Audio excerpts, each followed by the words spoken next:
Mesdames et messieurs, on s'incline, s'il vous plaît, devant Sa Majesté, la Golf 8e du nom. Pourquoi Sa Majesté? Parce que la Golf caracole en tête des ventes en Europe, toutes catégories confondues, et devant toutes ses concurrentes directes. Et pourtant, il y en a beaucoup, les 308, Mégane, Astra, Focus, i30, Ceed, Corolla, etc., etc.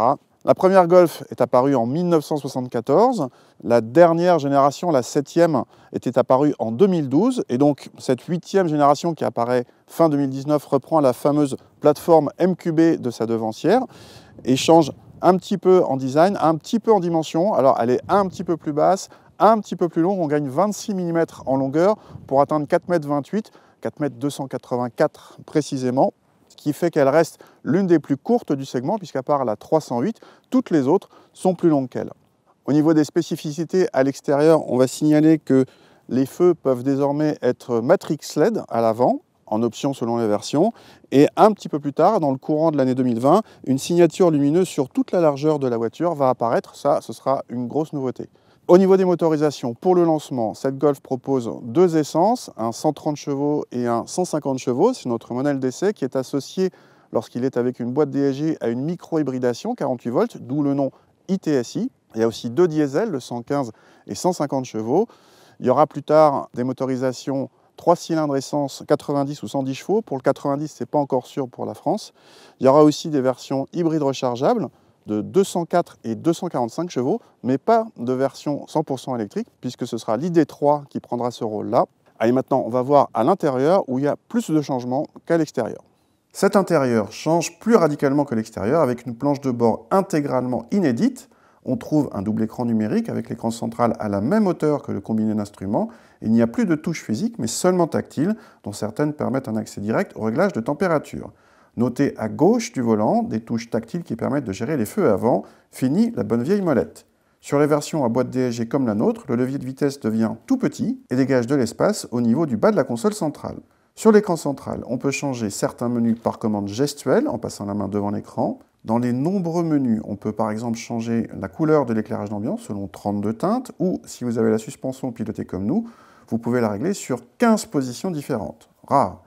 On retrouve bien sûr toutes les fonctions multimédia, GPS, radio, et les aides à la conduite sont toutes présentes, la plupart de série, même si nous n'avons pas encore le contenu des différents niveaux de finition. L'affichage tête haute fera sans doute partie des options. À noter quelques fioritures, comme des fonctions de climatisation particulières, pas si gadget que ça. Le combiné d'instruments est de son côté largement personnalisable et peut afficher le GPS et plein de données au choix, facile à choisir via les boutons de commande sur le volant. La qualité de présentation est toujours très bonne dans la catégorie, mais n'évolue pas par rapport à sa devancière. À l'arrière, les passagers apprécieront leurs réglages séparés de climatisation, leurs assises chauffantes et leurs prises USB. Ils apprécieront également une habitabilité au moins égale à celle de sa devancière, qui dépassait déjà légèrement la moyenne de la catégorie. Le coffre est annoncé inchangé, ce qui serait là encore une bonne nouvelle, avec un volume supérieur à celui de la plupart de ses rivales. Alors, au volant de cette Golf 8e génération, comme je vous l'ai dit au début, elle reprend la plateforme MQB de sa devancière, ce qui n'est pas un problème parce que cette Golf 7 était plutôt agréable en matière de compromis, confort, comportement routier. Pas de révolution donc ici, on a les mêmes prestations, plutôt réussies. C'est pas au niveau de la 308, mais c'est plutôt bien. Avec un petit détail, on vous a montré tout à l'heure dans les fonctions de l'écran central le réglage avec 15 positions de la suspension pilotée et ça porte vraiment ses fruits. On a vraiment deux voitures différentes selon qu'on se mette au plus confortable, au plus sportif. C'est vraiment flagrant par rapport à certaines suspensions pilotées où on sent à peine la différence. Côté motorisation, il y a un petit peu plus de différence. Là encore, le 1,5 litre, il était déjà connu, mais il s'améliore par petites touches, notamment au niveau de la consommation. C'est le but de cette micro-hybridation. Donc le stop and start intervient de façon totalement indolore, transparente pour le conducteur. Et on sent cette petite aide au démarrage qui permet de consommer moins.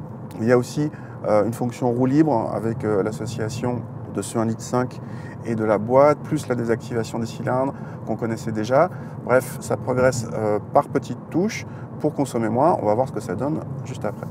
En effet, cette Golf 8 devrait consommer moins que sa devancière parce qu'elle utilise tous les nouveaux éléments comme cette micro-hybridation, parce qu'elle ne pèse pas plus lourd que sa devancière et qu'elle est plus aérodynamique. Donc oui, elle devrait consommer moins, mais nous n'avons pas pu faire nos mesures habituelles. Et Volkswagen ne donne pas de chiffres car nous sommes trop loin de la commercialisation réelle qui n'interviendra pas avant avril 2020. Pour la même raison, nous n'avons pas de prix, juste que la version d'entrée de gamme tournera autour des 28 200 €, avec le moteur de 110 chevaux et avec la finition de lancement Like First, déjà très bien équipée, car oui, au fait, le nom des finitions change, elles s'appelleront désormais Life, Steel ou Airline. Quant aux amateurs de sportives, rassurez-vous, dès 2020, Volkswagen lancera ou au moins dévoilera les versions GTD, GTI, GTI TCR et R. Les émissions de CO2 n'ont pas encore eu leur pot.